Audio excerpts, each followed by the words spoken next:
Hello mga beshi ko, ayan. So meron na naman ako nakita dito sa TikTok. Ito ang tinatawag na lip stain. Ayan.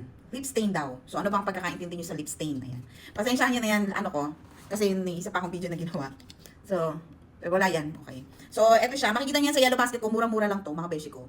Hindi naman siguro siya para naman sa ikagaganda nyo to, di ba? Kaysa naman sa alam na. Ayan. So, subukan natin to. Maganda yung packaging niya, oh. Maganda siya. Lakas makayayamanin. Ayan. Tapos, ang ganda ng color niya, oh. Kulay purple. I love purple. Tapos, bigla siyang ano ba to? Parang nude. Ayan. So, try natin to mga beshi ko. Lip stain daw. Lip stain. So, subukan natin. Pag paano ba naglalagay ng ganito, nakakadetalyado. Ay, ang ganda, oh. Parang ganito na lang. Maganda na lang ata yung ganito.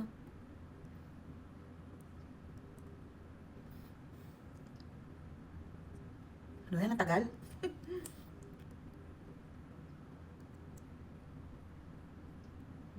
At saka ang fairness mga beshi ko, ang bango niya, ang bango, promise. Walang biro, walang eme-eme. At tingnan niyo, nagkukulay na siya, oh. Ay, ang ganda ng kulay niya, mga beshi. So, ano pang hinihintay niyo? Check out niyo na yan, check out na. Check out na, check out na. Murang-mura lang to, para naman pare-pares tayong gumanda. Charot.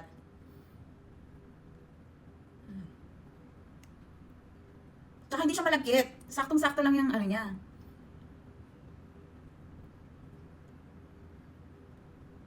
Ayan. So, hintay lang tayo ng mga ilang minute. Minute walang S. Minute. Hintayin lang natin siya mag-dry sa ating mga labi. Then, good to go na yan. Oo. Balikan ko kayo. Pagka dry na siya, after 10 years. Hindi. Pag nag-dry na siya, tingnan natin kung ano ang niya.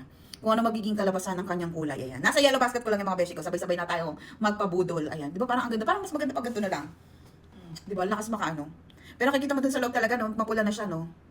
Kala mo may dugo. Pero maganda siya, Tsaka ang bango niya. Mabango siya mga beshi ko. Tingnan natin. O, ayan. So, dry na siya mga beshi ko.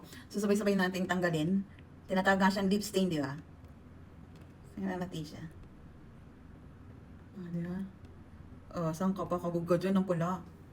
Ang pula niya.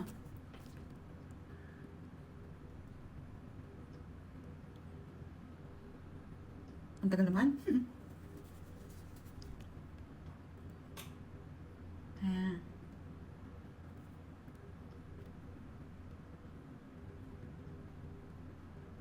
Diba?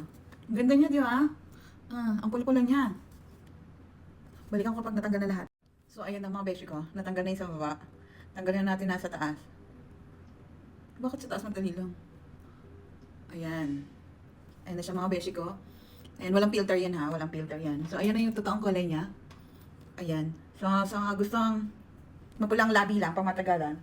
Pwede to. Maganda siya. Ayan na siya mga beshi ko. Diba? Lagyan nyo na lang ng lip gloss para mas maganda siyang tingnan. Ayan. So, ano pang hinihintay nyo mga beshi ko? Nasa Yellow Basket ko lang yan. Arat na mga beshi ko!